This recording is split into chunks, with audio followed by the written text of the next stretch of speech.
Bonjour et bienvenue dans le podcast Parole d'Histoire, une émission consacrée à l'actualité des livres, des débats et de la recherche en histoire, créée et animée par André Loez. Aujourd'hui, dans cet épisode 294 du podcast, nous parlons d'un auteur juif polonais méconnu et dont le livre « Écrits des condamnés à mort sous l'occupation nazie » mérite d'être redécouvert, Michel Borowicz. Une émission dont vous retrouvez toutes les références sur le site paroledhistoire.fr, un site où vous trouvez également la boutique et le lien PayPal qui vous permet de soutenir le podcast. Après cette émission, il y aura encore 3 épisodes avant la coupure estivale. On parlera de célibat, d'anarchisme et de 1848. Tout un programme. D'ici là, merci et très bonne écoute. J'ai le plaisir d'être avec Judith Lioncan. Bonjour. Bonjour. Vous êtes directrice d'études à l'HESS et vous avez réédité le livre de Michel Borowicz, Écrits des condamnés à mort sous l'occupation nazie 1939-1945, chez Gallimard dans la collection Tel. Est-ce qu'on peut dire que c'est un livre oublié ? C'est un livre qui n'a jamais été très célèbre. En fait, il a été publié pour la première fois aux Presses universitaires de France en 1954. Donc, cette publication a eu un petit peu d'écho, mais c'est globalement un livre qui a plutôt une vie souterraine, discrète. Il n'est jamais vraiment entré dans les bibliographies sur la Shoah, ni sur les écrits des camps.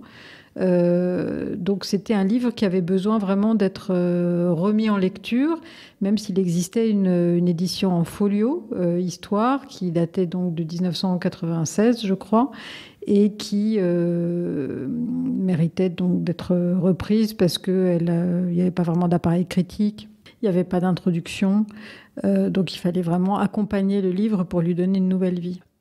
Lui donner une nouvelle vie, ça correspond aussi pour vous à une orientation de recherche qui n'était pas la toute première, si je ne me trompe pas. Vous aviez fait une thèse avec Alain Corbin sur les usages du roman au milieu du XIXe siècle.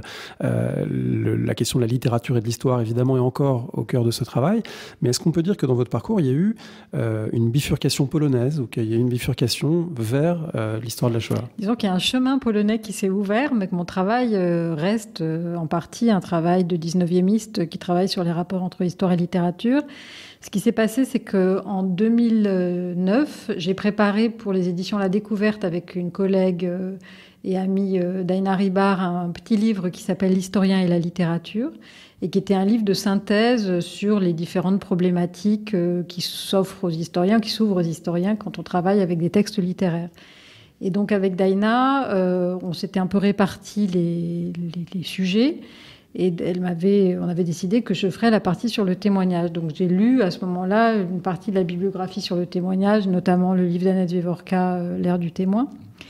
Et dans L'ère du témoin, elle parlait donc de ce livre de Michel Borowicz comme un livre pionnier sur les écrits de la Shoah et sur le témoignage. Alors comme le sujet par ailleurs m'intéressait pour des tas de raisons, je me suis reportée à la bibliographie, ce qu'on fait en principe quand on prépare un livre.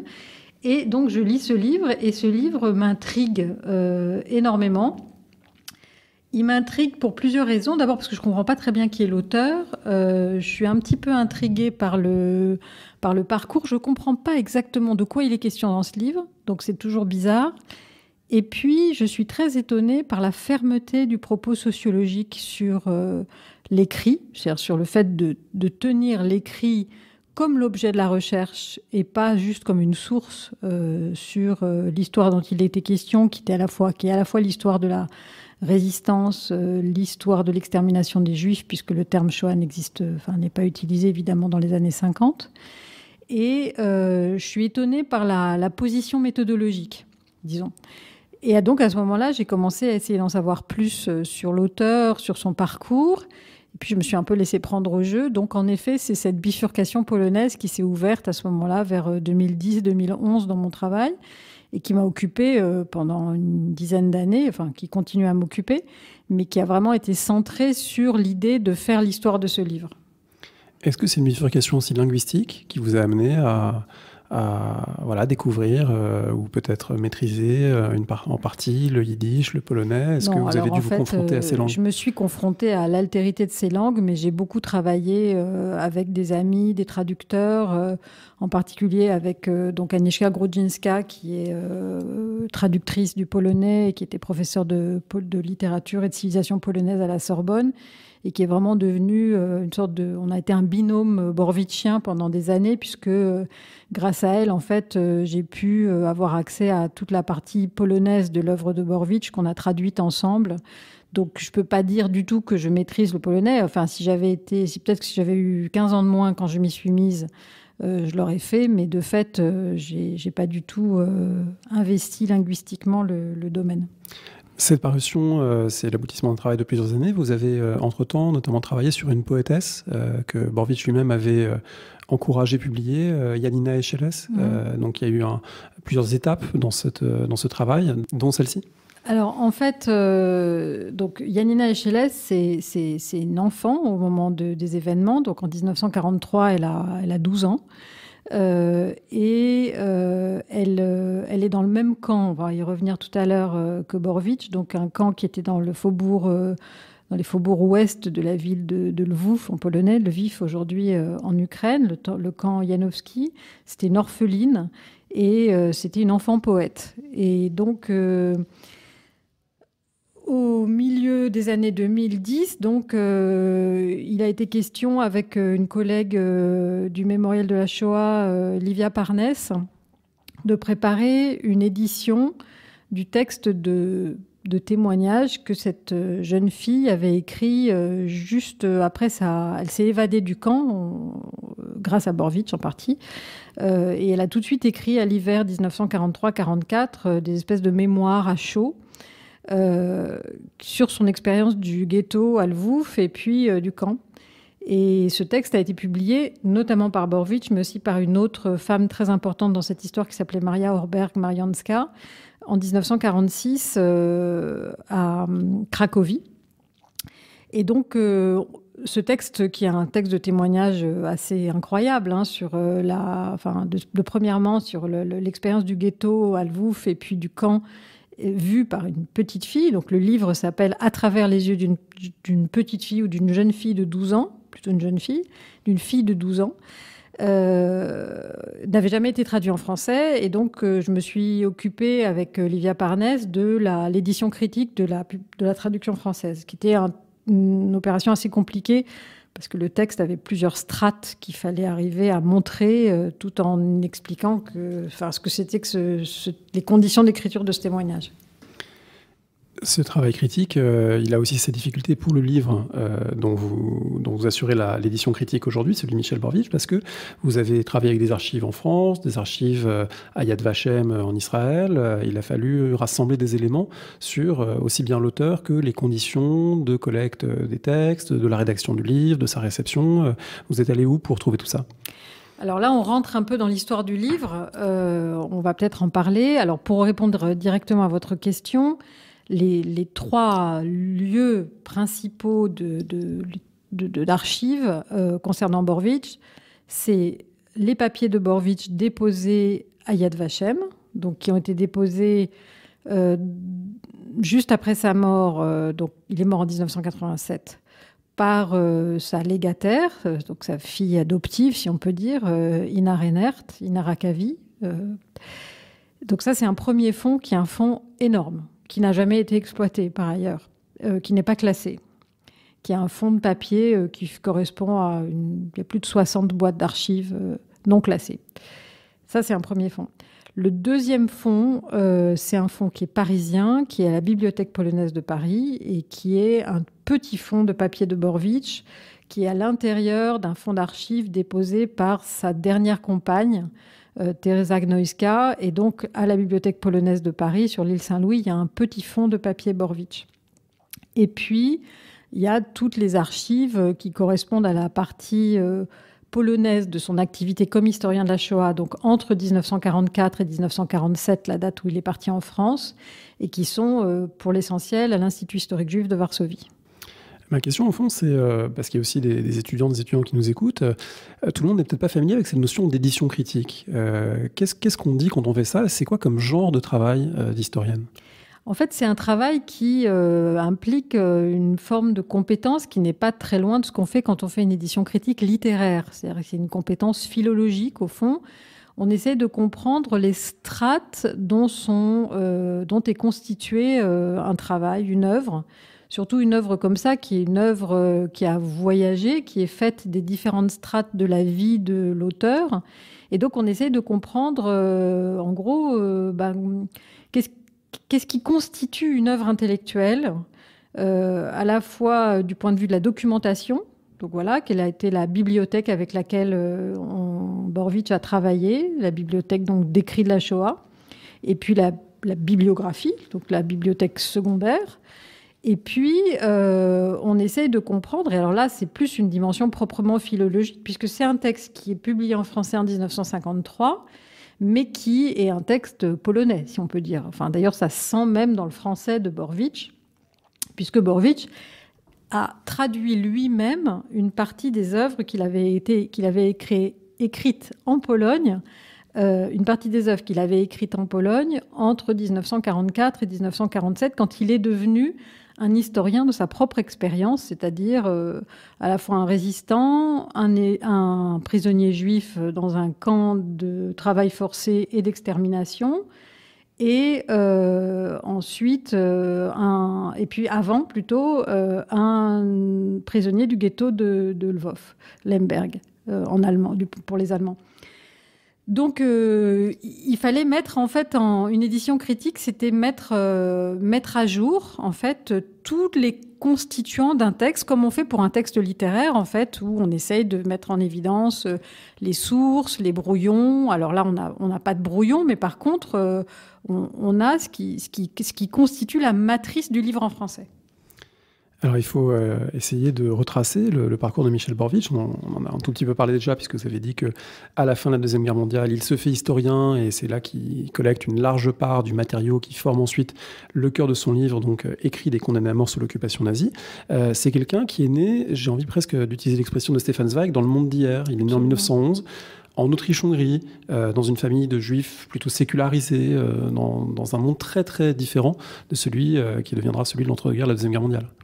Alors oui, il appartient donc à cette dernière génération née dans l'Empire austro-hongrois, donc à Cracovie, Kraków en polonais, donc la ville polonaise de l'Empire austro-hongrois, la capitale de la Galicie occidentale, dans probablement une famille très sécularisée, puisque sa langue première, c'est le polonais, c'est pas le yiddish, c'est une langue qu'il apprend plus tard.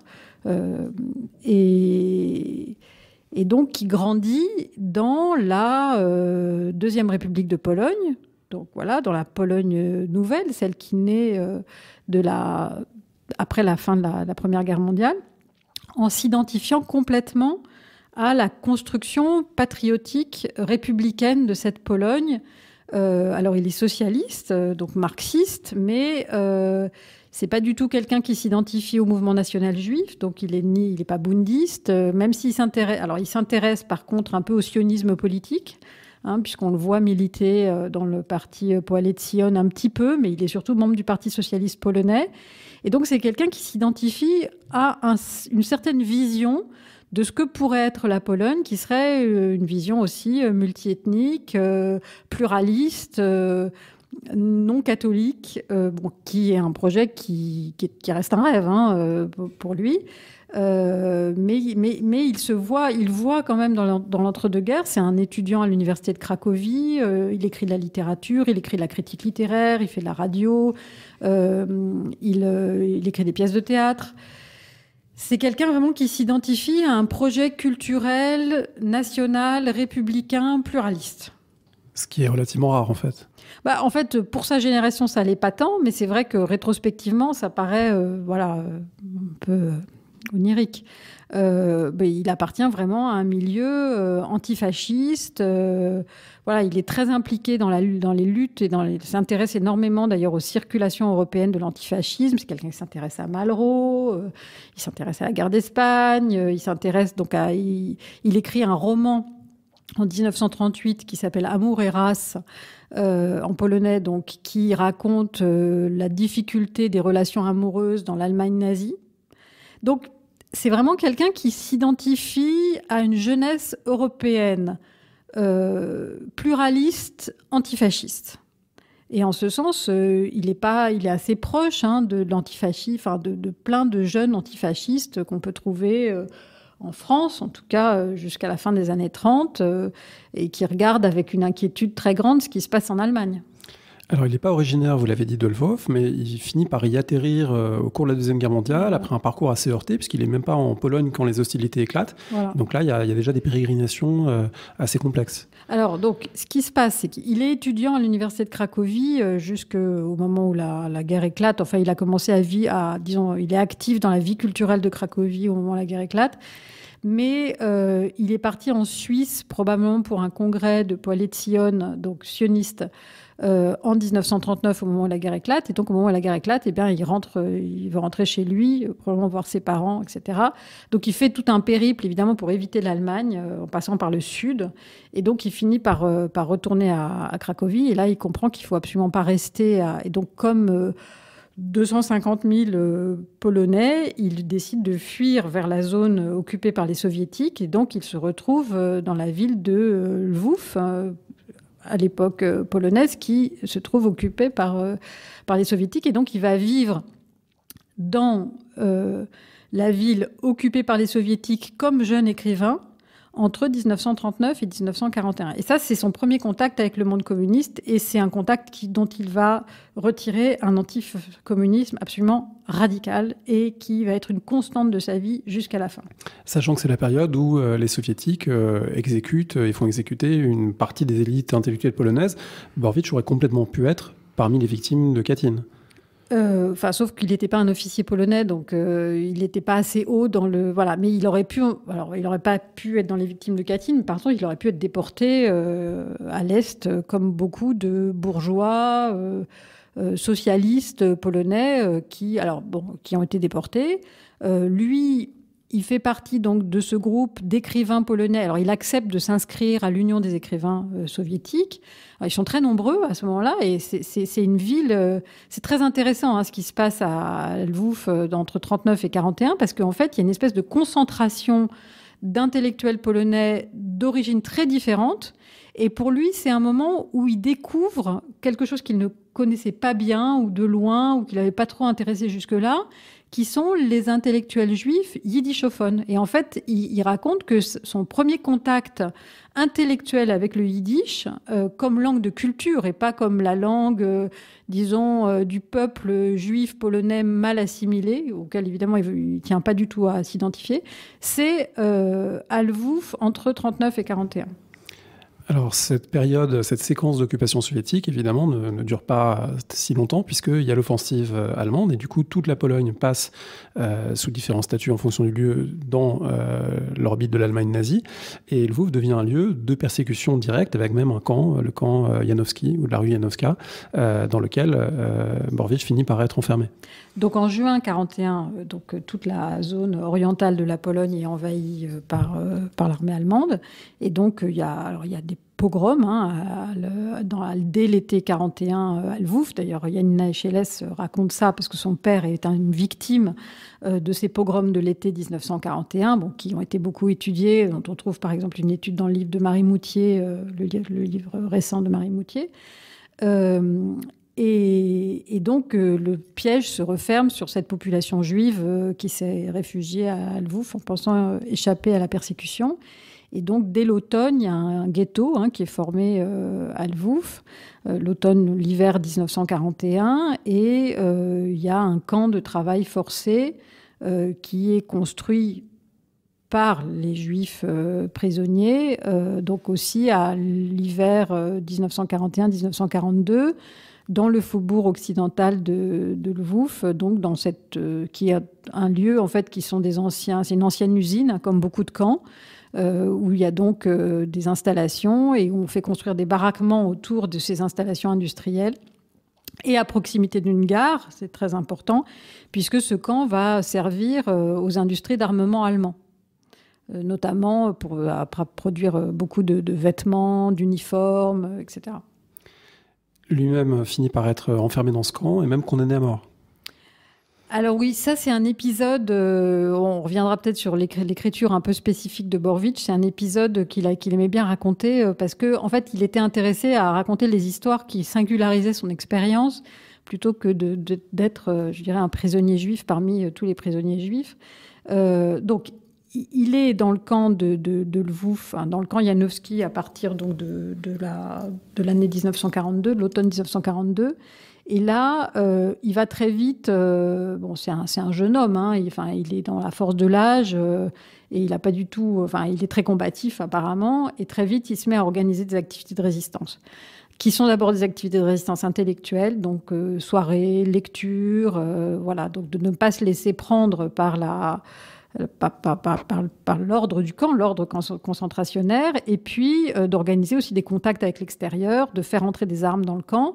Et en fait, donc apparemment, un jour, il ne se présente pas à l'appel le matin parce que justement, il était en train de montrer, dit-il, le fonctionnement d'un revolver qui était entré dans le camp clandestinement à un jeune détenu. Et la faute de pas être... Alors, il ne se fait pas prendre avec cette histoire de revolver. Par contre, il ne se présente pas à l'appel et donc il est condamné à mort. Et là, il y a une histoire qui est évidemment invérifiable, puisqu'il est le seul à raconter, qui est qu'il est condamné à mort par pendaison et la corde casse. Et à ce moment-là, l'officier qui organise la pendaison applique par caprice une vieille coutume qui est que quand une corde casse, on gracie le condamné, et donc il est gracié. Bon, alors il a raconté ça dans un texte qu'il a publié au début des années 60 dans la revue L'Arche, qui s'appelle Ma pendaison. Bon, mais qui est intéressante comme forme d'écriture, je dirais davantage, qui est comment raconter une histoire singulière dans un camp qui est voué à la désingularisation des expériences vécues, plutôt que pour cette histoire de pendaison qui est évidemment complètement invérifiable. Oui, et qu'on peut aussi imaginer comme une métaphore d'une vie qui s'arrête et d'une autre qui reprend, ou d'une transition, de quelque chose qui de toute façon se concrétise ensuite, puisque ensuite il y a l'évasion et il y a vraiment une autre vie qui commence à partir du moment où il réussit à s'évader du camp, il passe dans la clandestinité, dans la résistance, et là dans une résistance plus seulement intellectuelle mais armée. Alors peut-être que c'est ça qu'il faut expliquer, parce que c'est difficile à comprendre, peut-être quand on est, braqué sur le paradigme Auschwitz, donc comme camp immense, Auschwitz-Birkenau accueillant des détenus juifs de toutes les nationalités. En fait, ces détenus juifs polonais dans le camp Janowski, ils gardent des contacts avec l'extérieur.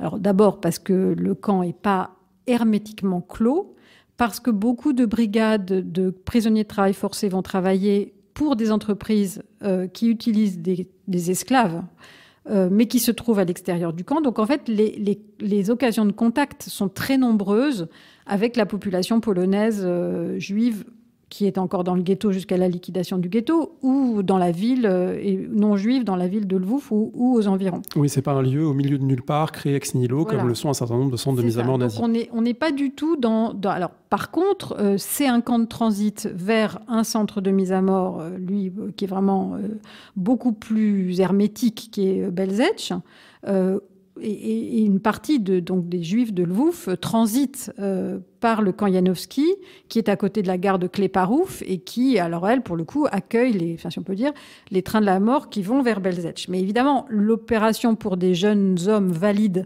comme Borowicz, c'est de ne pas être envoyés dans ces trains qui partent vers Belzec. Ils savent très bien à quoi ça mène.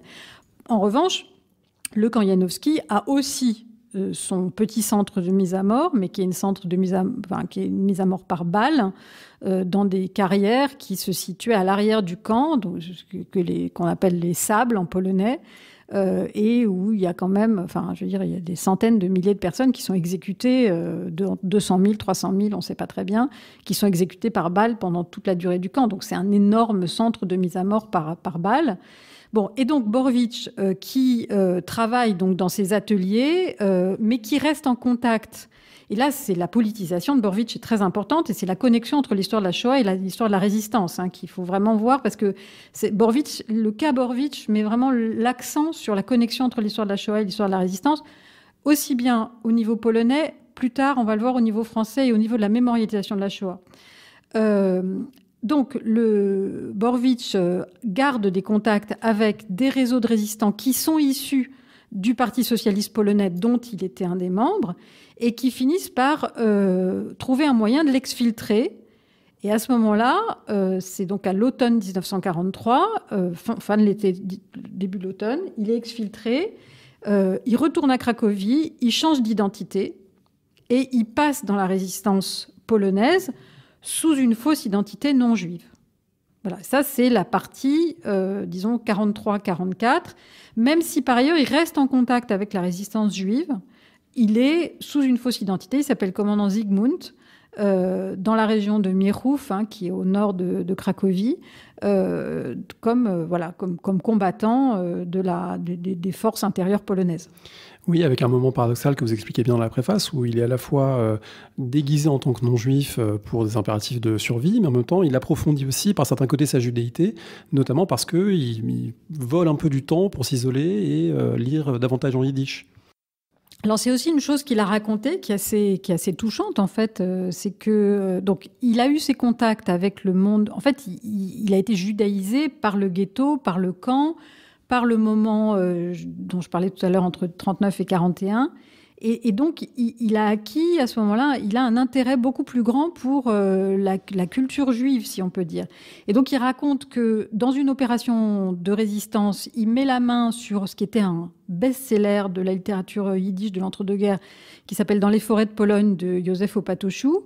Et là, il raconte qu'il s'isole en fait de ses camarades qui sont tous non-juifs et qui ne savent pas qu'il est juif, pour aller lire ce roman qu'il aurait pu lire en traduction, parce qu'il a été évidemment traduit en polonais, mais voilà, qu'il y a une espèce Bon, alors, on ne sait pas si cet événement a eu lieu, parce qu'il raconte ça dans ses mémoires 40 ans plus tard, mais c'est assez intéressant de faire apparaître cette identité, cet attachement à une forme de judaïsme qui n'était pas le sien, disons, dans le moment vraiment du combat. Mais c'est aussi un moment, et ça c'est important, c'est très important d'un point de vue historique, c'est un moment où Borowicz est en contact avec la résistance intérieure juive en Pologne, c'est-à-dire les survivants du ghetto de Varsovie qui sont un peu répartis dans différents lieux sous une fausse identité également, et qui documentent ce qui s'est passé et ce qui se passe.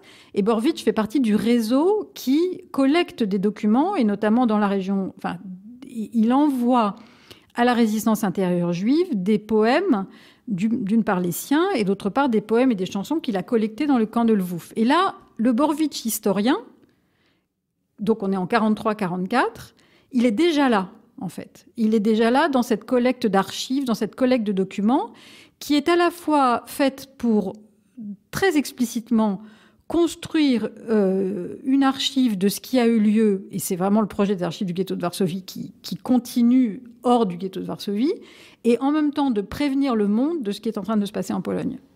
Oui, et c'est important de bien rappeler qu'il n'y a pas de coupure entre entre le temps de la guerre et le temps de l'après-guerre, où il y aurait l'écriture qui serait l'après-guerre et puis la survie qui serait pendant la guerre, parce que la volonté de collecter des documents et la volonté de témoigner, c'est finalement quelque chose qui a une continuité entre 1943, 44, 45. Il n'y a pas d'interruption de cette démarche. Elle change de nature, évidemment, une fois que les nazis sont vaincus, mais c'est quelque chose qui s'inscrit dans la temporalité de la guerre même. Et l'importance du livre de Borowicz de 54, Les écrits des condamnés à mort sous l'occupation nazie, c'est vraiment que c'est un livre qui raconte cette continuité et non seulement qu'il la raconte, mais qu'il la montre, puisque ce que publie Borowicz dans ce livre, ce sont des poèmes et parfois des récits en prose qui ont été écrits dans les camps et dans les ghettos, qu'il publie, mais qui sont des poèmes qu'il a collectés alors qu'il était en Pologne et ensuite qu'il a publiés dès 1946, alors qu'il est directeur, donc on va y venir, de la commission historique juive de Cracovie, qui fait donc ces premières institutions qui vont prendre en charge la mise en histoire de ce qui s'est passé. Oui, alors ça c'est un point important parce que, y compris du point de vue historiographique, il a longtemps été dit ou pensé que l'après-guerre était une période de silence, une période de non prise en compte des événements, et de plus en plus de travaux, je pense à Laura Yokouch, je crois, mais aussi des travaux en français, ont montré qu'il y a un effort au contraire absolument considérable, notamment en Pologne même, pour constituer un savoir historique et constituer des documents comme source, et c'est notamment l'historien Philippe Friedman qui coordonne ça, et Borowicz va se retrouver dans ces groupes qui entreprennent un travail tout à fait conséquent de collecte documentaire et d'analyse historique. Alors donc il faut bien voir là qu'on est vraiment dans la continuité entre l'histoire de la résistance et l'histoire de ce qui va être la première historiographie de la Shoah et de la mémoire de la Shoah. Donc Borowicz, résistant, aussi bien dans le camp que dans l'Armia Krajowa, donc dans les forces intérieures polonaises, c'est un poète qui qui collecte ses propres poèmes et qui collecte des poèmes écrits par d'autres juifs, mais aussi des documents, et qui a, parmi ses activités de résistant, une des activités qu'il mène, c'est vraiment l'organisation de la collecte et de la transmission de ces documents. La Pologne commence à être libérée au début de l'année 1944 et très vite donc se forme parmi la poignée d'intellectuels survivants de la catastrophe, comme on dit en yiddish, Ruhrben, mais de l'extermination, c'est le terme qui vient zagłada très vite en polonais, la volonté de continuer cette entreprise de collecte et de tout de suite d'institutionnaliser une recherche historique sur ce qui vient de se passer, avec une très forte conscience que non seulement il y a urgence tout de suite à constituer des archives, à écrire l'histoire, mais que ce qui s'est passé, et ça c'est vrai que c'est quelque chose qu'on a compris assez tard, et le travail de Laura Jekusch vraiment insiste beaucoup là-dessus, dans son livre Collect and Record, c'est qu'il y a une très forte conscience que ce qui vient de se passer, ce qui vient tout juste de se terminer, va bouleverser les conditions mêmes du travail de l'historien. Et qu'il va falloir trouver des manières de faire de l'histoire et de raconter l'histoire de manière différente. Cette idée que, c'est un terme de Borowicz, qu'il va falloir trouver des formules adéquates.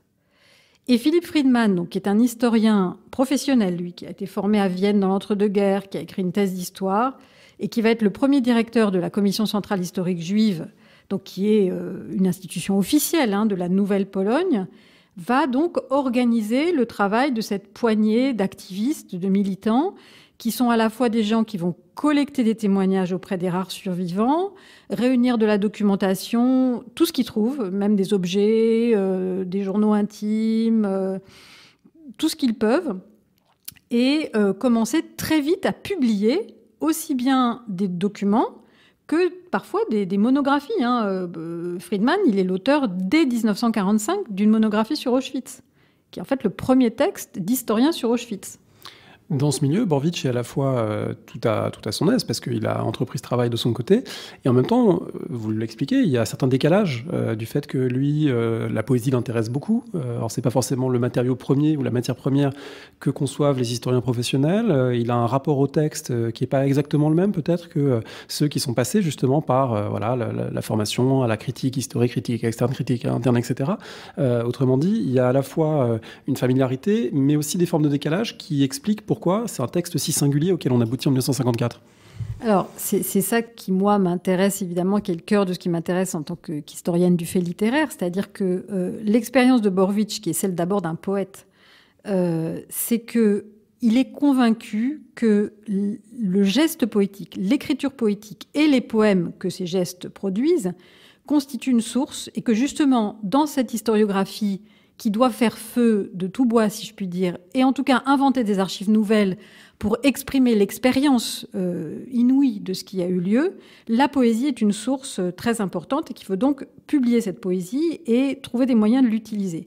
Et alors c'est vrai qu'il y a une partie Alors il y a la poésie, et puis de manière générale, il y a l'idée que la phrase, la langue, les mots, la manière dont l'extermination, l'expérience du camp, l'expérience du ghetto a affecté la langue, a affecté le vocabulaire, a affecté la manière de parler, tout ça, ça fait partie des sources nouvelles de l'historien.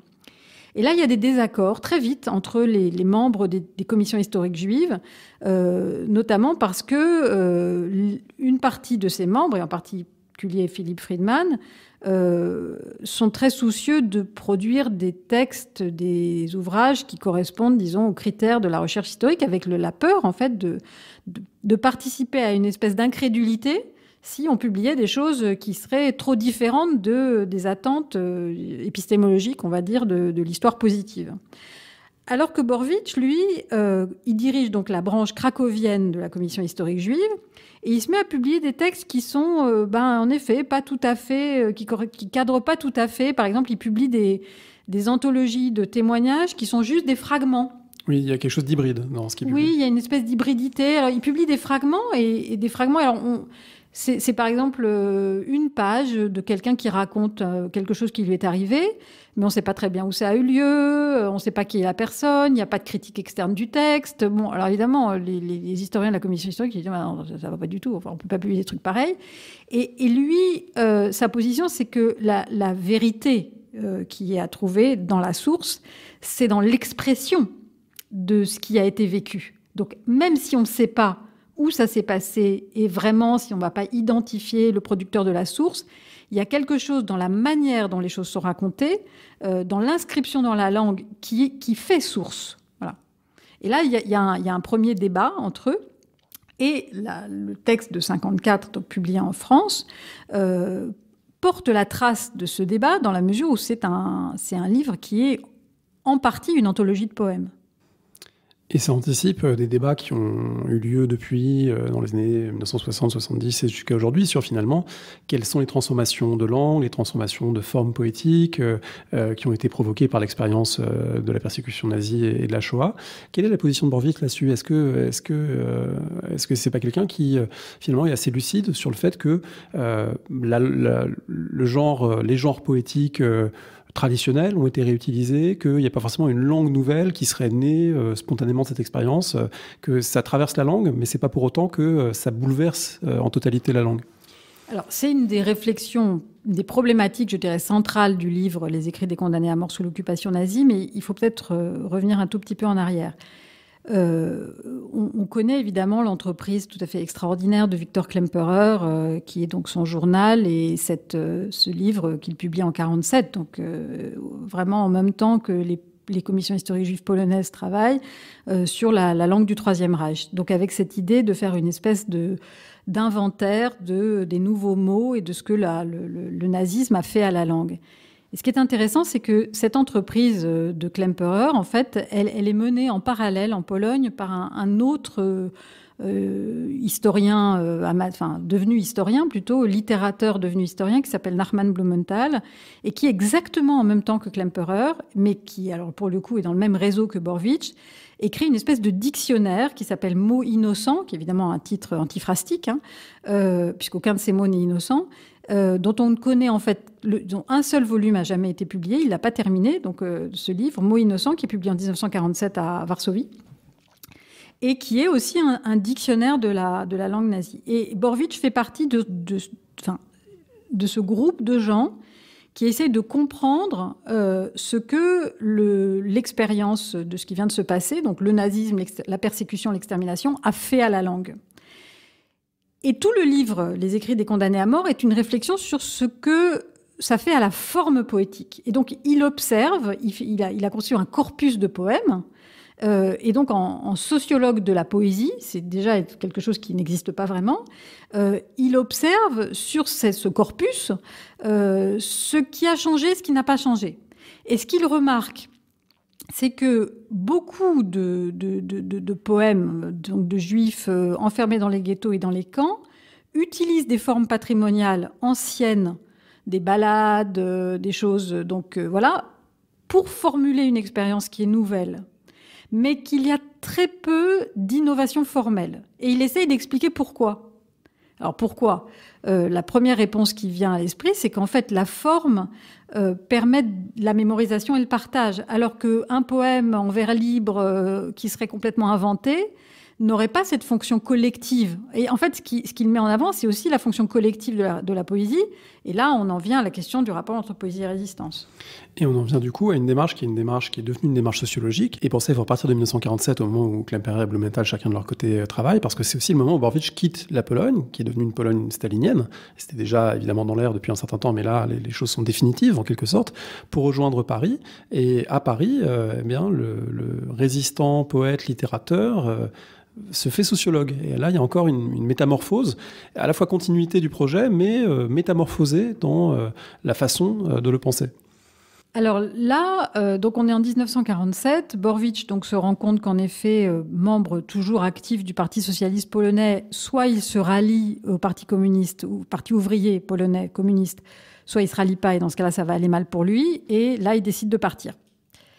Donc il part à Paris et il n'a rien avec lui, à part une valise, enfin peut-être plusieurs, mais en tout cas dans une de ses valises, tous les textes qu'il a collectés dans le cadre de la Commission historique juive de Cracovie, qui est en fait sa ressource. Donc il arrive à Paris comme un intellectuel exilé, et pendant 3 ans, il se demande... D'abord, il essaye de survivre, alors il touche des aides, du Fonds social juif, de la philanthropie juive, comme beaucoup d'intellectuels exilés. Alors à ce moment-là, Paris, il faut aussi le dire, est une ville qui reçoit ou transite énormément de survivants de la Shoah à l'Est qui soit vont rester, soit vont partir vers les États-Unis, vers l'Argentine ou vers la Palestine-Israël. Et lui, il décide de rester. Mais pour rester, il ne peut pas rester dans cet univers des intellectuels exilés où il n'y a pas d'avenir.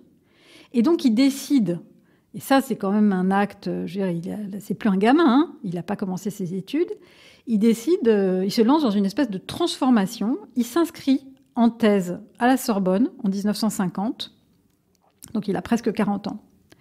Il s'inscrit en thèse à la Sorbonne de manière très étonnante avec un sociologue, donc Georges Gurvitch, qui est la grande figure de la sociologie française de l'après-guerre. Et il décide de transformer tout ce matériau et ces réflexions qu'il avait publiées déjà en Pologne en 1947 en une thèse de sociologie. Et donc là, il y a et c'est ça qui donne les écrits des condamnés à mort sous l'occupation nazie. Et qui donne un livre qui est étonnant parce que, d'une certaine manière, il y a presque une discordance. Il y a des moments de discordance entre le cadre sociologique, et notamment les titres des grandes parties, cadres sociaux, analyse des textes, explications, et puis des chapitres qui ne correspondent pas tout à fait, ou des chapitres qui sont comme des pas de côté. On a l'impression qu'en permanence, la pensée de Borbidge déborde un petit peu le cadre sociologique, dans lequel, en même temps, il a voulu entrer, parce que c'est ça aussi qui lui donnait de la force, de la légitimité, et puis la possibilité d'exister intellectuellement, mais que c'est une pensée qui est pas du tout domptée, en quelque sorte, par quelque chose qui resterait un écrit purement universitaire. Moi, c'est ça qui m'avait intriguée quand j'ai découvert le livre donc, en 2009-2010. Quand je l'ai lu pour la première fois, je me suis dit, c'est très bizarre. C'est-à-dire qu'en effet, il y a un cadre qui ressemble à un plan de thèse de sociologie des années 50. Voilà. Il y a une très forte affirmation du caractère de fait social de l'écrit. Donc ça, c'est très important parce que... Et c'est très neuf. C'est très neuf. Alors, c'est pour ça que la sociologie, c'est pas seulement quelque chose... C'est pas seulement un cadre, c'est pas seulement une identité institutionnelle. D'ailleurs, en fait, il fait pas carrière comme sociologue, puisqu'il fait pas carrière du tout. Mais c'est aussi une prise. C'est-à-dire que ça lui permet de regarder tout ce qu'il a fait depuis qu'il était poète jusqu'au moment où il est devenu historien et éditeur de cette poésie, de le regarder, je dirais, d'un troisième lieu qui est un lieu savant. Et là en fait, vraiment, le cadre sociologique offert par Gurvitch, même s'il respecte très peu les lignes de la sociologie gurvitchienne, qui, il faut dire, ne correspond absolument pas à ce qui l'intéresse, ça lui donne quand même un espace intellectuel dans lequel conceptualiser l'écrit comme fait social. Et du coup, prendre des poèmes, par exemple, écrits dans un camp, autrement que soit pour leur réussite formelle, esthétique, soit pour leur valeur testimoniale, comme le ferait donc, d'un côté des littéraires, de l'autre côté des historiens, mais précisément dans l'acte même de l'écriture. Et là, la sociologie permet ce troisième type d'approche. C'est-à-dire que l'objet historique de son enquête, ça devient le recours à l'écriture. Alors ça, c'est en effet quelque chose de tout à fait unique, en fait. C'est une histoire, une socio-histoire du recours à l'écriture dans les camps et les ghettos. Mais ce qui se passe en plus en 1953-54, enfin entre 50 et 53, c'est que pour entrer dans le cadre que lui propose Gurvitch, il est obligé de sortir du cadre juif polonais.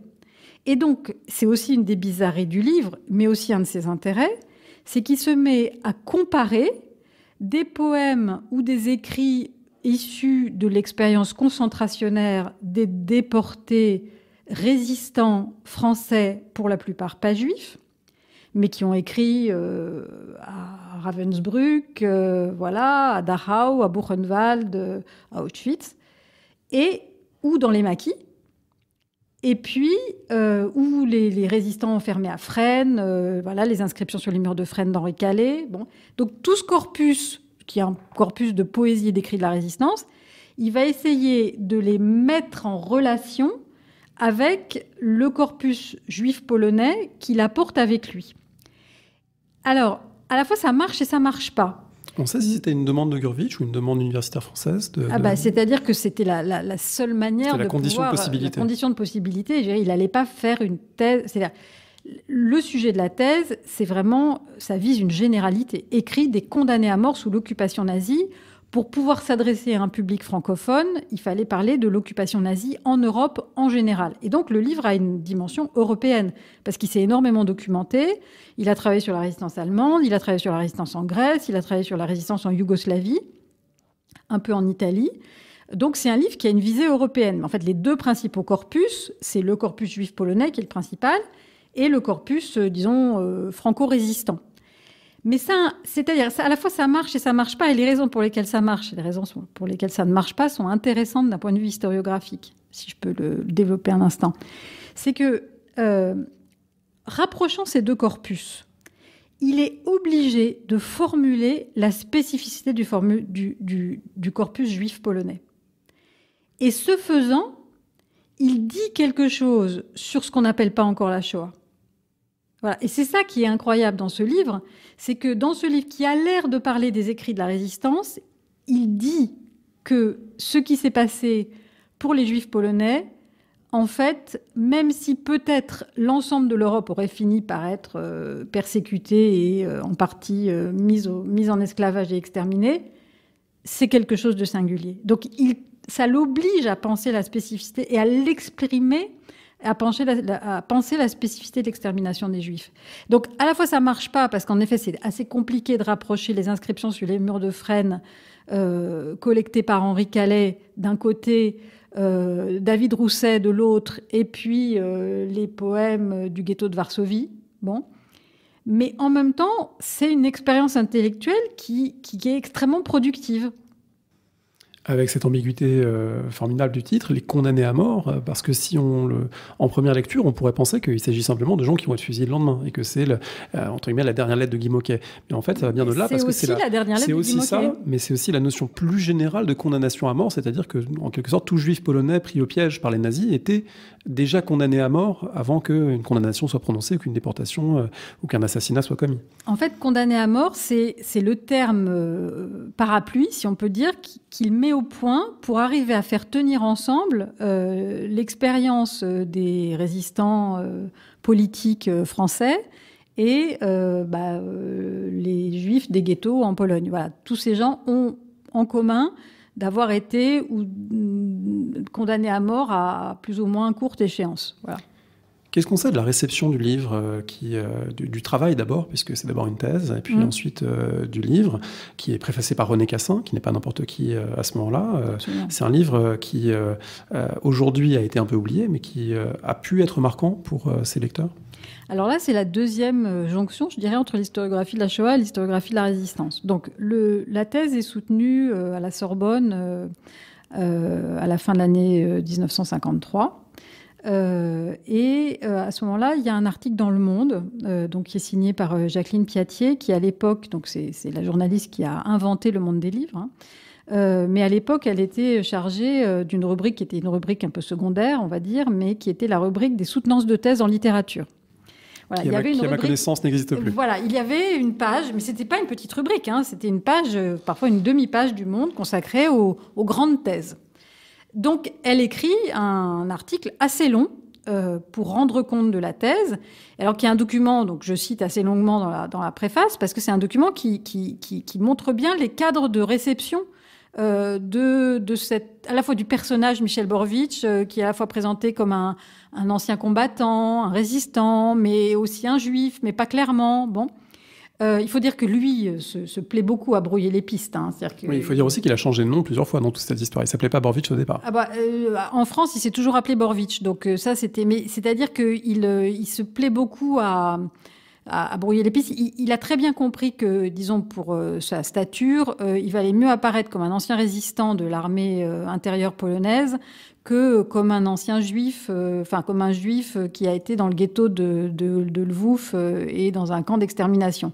Donc il joue beaucoup sur cette pluralité d'identité, mais ça fait partie de ses stratégies de survie. Et en fait, ses stratégies de survie depuis le début. Donc voilà. c'est aussi parce que c'est quelqu'un qui parlait le polonais sans accent, qui n'avait pas de trace de judéité dans son identité, qu'il a pu aussi être un résistant dans l'armée intérieure polonaise. Et c'est ce qui l'a sauvé aussi. Donc, il y a ce livre, cet article, il y a cet article de Jacqueline Piatier dans Le Monde, qui lui donne quand même une certaine notoriété. Et puis, là, c'est la jonction avec l'histoire de la résistance. Donc, Henri Michel, qui est le directeur du comité d'histoire de la Deuxième Guerre mondiale, obtient une subvention du CNRS pour faire publier le livre aux presses universitaires de France dans une collection très prestigieuse qu'il dirige à ce moment-là, qui s'appelle « Esprit de la résistance ». Donc, c'est aussi, ça fait partie des bizarreries du livre, c'est quand même le seul livre sur la Shoah, en 1953, publié dans une collection consacrée à l'histoire de la résistance française. Bon. Et c'est aussi que là-dessus, la question du silence de l'après-guerre, il faut aussi aller chercher il n'y a pas de silence, il faut aussi aller chercher les livres là où ils sont. C'est un livre sur la Shoah dans une collection d'histoire de la résistance française, dirigée par Henri Michel et préfacée par le grand juriste de la France libre, qui est René Cassin, et qui écrit une préface, qui est une très belle préface, et qui commence par ces mots. Le silence devrait être la forme de notre respect à l'égard de ceux qui sont morts. Enfin, je cite mal, mais comme ils ont parlé, il faut les entendre. Sauf que Cassin participe, je dirais, du brouillage des pistes, c'est qu'il ne dit pas clairement que Borowicz est juif, ni que le livre porte essentiellement sur les écrits des Juifs dans les camps et dans les ghettos en Pologne. C'est un livre qui vise à une généralisation de l'expérience de souffrance et de persécution de toute l'Europe. Si on termine peut-être sur la suite de la vie de Michel Borowicz en France, c'est quelqu'un qui a toujours des activités savantes, des activités littéraires aussi. On sait que c'est un livre qui a beaucoup compté pour lui, parce qu'il a dit dans un questionnaire à la fin de sa vie. Est-ce qu'il a voulu renouer avec la littérature? Est-ce qu'après avoir fait œuvre de science, finalement, la littérature restait quelque chose qui l'intéressait? Est-ce qu'il a continué à œuvrer dans le domaine du témoignage? Il y a un autre recueil de textes, je crois, qui s'appelle Le Chant survivra, qui incarne aussi l'idée de la portée de la langue et de la portée de la poésie pour affronter l'extermination et la persécution. Donc comment il se situe après cette œuvre qui est très importante, même si effectivement elle tombera par la suite un peu dans l'oubli? Alors, Le Chant survivra, c'est une anthologie qu'il publie en Pologne en 1947, donc bien avant les écrits des condamnés à mort, et qui est en fait une des sources principales des écrits des condamnés à mort. À partir du moment où il arrive en France, le Borowicz poète disparaît. Et le Borowicz éditeur de poésie disparaît. Borowicz continue à écrire en polonais, mais il devient pleinement un historien. Il écrit pour la revue d'histoire de la Deuxième Guerre mondiale. Il fait des recherches. Parce que le problème, c'est qu'il fait pas de carrière universitaire, puisqu'il n'est pas français, donc il ne peut pas rentrer dans la fonction publique. Il ne peut pas faire de carrière universitaire. Sa thèse n'est pas une thèse de doctorat d'État. C'est ce qu'on appelle un doctorat d'université, qui est un diplôme qui était principalement donné aux étrangers. Donc, il ne lui donne pas accès au professorat. Donc, c'est quelqu'un qui va vivre beaucoup des réparations, de la Claims Conference. Il va vivre de réparations, il va vivre de petits travaux d'édition, il va vivre de conférences. Il ne vit pas grandement. Mais il devient pleinement historien. Et il s'engage donc dans les années 60, 70, 80. Donc il est mort en 87, mais il est très actif jusqu'à la fin des années 70. Et il joue un rôle vraiment d'homme ressource à Paris pour qui s'intéresse à l'histoire des Juifs polonais. Alors, je vais en donner deux exemples, parce qu'il est derrière plusieurs choses qu'on connaît, mais on ne sait pas qu'il est derrière. D'une part, il a des discussions approfondies, visiblement, avec André Schwarzbart, qui prépare Le Dernier des Justes, donc, qui est le prix Goncourt 1959. Et quand Schwarzbart va être un peu mis en cause par une partie de l'intelligentsia juive pour avoir, universalisé la spécificité de l'expérience juive, Borowicz va prendre la défense de Schwarzbart en disant qu'il y a une authenticité dans Le Dernier des Justes, donc il va se porter garant de l'authenticité du Dernier des Justes, donc ça c'est vraiment un moment très important. Il y a un deuxième moment très important qui est le documentaire le film documentaire extraordinaire de Frédéric Rossif qui s'appelle Le temps du ghetto, dont le scénario est écrit par Madeleine Chapsal, mais dont Borowicz est le conseiller historique. Et quand on lit les écrits des condamnés à mort et qu'on voit ce documentaire, on voit absolument le lien historiographique et épistémologique entre les deux, le livre et le film. Et puis Borowicz, après, va participer à l'aventure de la collection Archives, Julliard Gallimard, donc ces petits livres qui publient des sources et qui ont tellement grande importance dans l'histoire de l'historiographie française, en faisant le volume sur l'histoire de l'insurrection du ghetto de Varsovie. Un de ses contemporains, c'est Léon Poliakov, qui a beaucoup travaillé notamment au CDJC, au Centre de documentation juive contemporaine, qui est un peu la matrice de ce qui est aujourd'hui le mémoire de la Shoah. Est-ce qu'on sait s'ils ont été en contact? Poliakov est issu du judaïsme russe, mais installé en France. Borowicz est issu du judaïsme polonais, venu en France par la suite. On sait s'ils ont pu se croiser? Alors, c'est une histoire assez compliquée. Il faut dire que ce monde de survivants de la Shoah, disons, du monde judéo-polonais, dans l'après-guerre, est un monde assez conflictuel, ce qui s'explique de manière assez évidente par le fait que c'est un monde où il n'y a pas beaucoup de monde et encore moins de ressources. Et Borowicz a des liens avec le CDJC, puisqu'on sait par exemple qu'il y a entreposé une partie de ses archives pendant un moment, mais il n'a jamais travaillé avec le CDJC. Je pense qu'il ne s'entendait pas du tout avec les gens du CDJC. Et surtout, quand il arrive à Paris, il n'arrive pas tout seul. Il arrive avec un autre historien survivant qui s'appelle Josef Wolf, qui vient comme lui de Cracovie, mais qui vient plutôt d'un environnement yiddishophone, et qui, lui, va devenir le collaborateur de Léon Poliakov, puisque, en fait, Poliakov écrit avec Wolf une grande partie de ses travaux, le Troisième Reich et les Juifs, etc. Alors, le nom de Wolf, côté français, a été complètement effacé et oublié, mais Wolf est parti en Allemagne et s'est installé à Berlin dès le début des années 50, et il a une carrière d'historien tout à fait hors institution en Allemagne. Et donc, il publie énormément de volumes, de documentation sur le nazisme, etc. Il a une œuvre d'historien extrêmement intéressante qui a été récemment, notamment par un historien allemand qui s'appelle Nicolas Berg, et puis par son biographe Klaus Kempter, qui est une œuvre qui a été complètement réévaluée. Mais Borowicz et Wolf, qui sont arrivés ensemble, se détestaient. Et donc, je pense que le lien avec le CDJC, s'il avait existé un tout petit peu au début, en 1947, c'est rompu tout de suite. Tout ça rappelle l'importance de découvrir ou redécouvrir ces contextes des années 50-60 et en fait la très grande vitalité intellectuelle de ces moments. Je pense notamment au livre de Simon Perregaux, Pleuron-Lait, qui est chez Champvallon, très intéressant aussi sur la façon dont le monde juif français a commémoré la Shoah avant même qu'on emploie de façon si généralisée ce terme. Merci beaucoup Gilles Longois. Est-ce que vous avez, pour terminer, peut-être un conseil de lecture que vous voudriez partager avec ceux et celles qui nous écoutent? Écoutez, en pensant à la poésie de la résistance, puisque c'est aussi une des choses qui est au cœur du livre de Borowicz, je pense qu'il y a une très belle réédition chez Segers de l'anthologie de poésie et de poèmes de la résistance, et puis qu'il y a une histoire de la poésie de la résistance par Pierre Segers lui-même, qui a été publiée il y a, je pense, à peu près 1 an. Et je pense que c'est une lecture qui mérite d'être faite aussi pour comprendre pour prendre au sérieux le rôle des poètes dans cette séquence historique. Merci beaucoup. On retrouvera la référence sur le site parolehistoire.fr.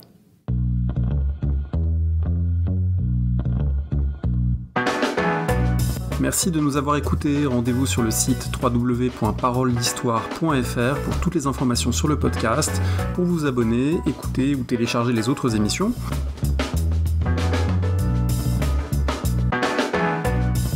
La discussion se poursuit aussi en ligne, notamment sur Twitter. Vous pouvez poser des questions @paroledist et à bientôt pour un prochain épisode.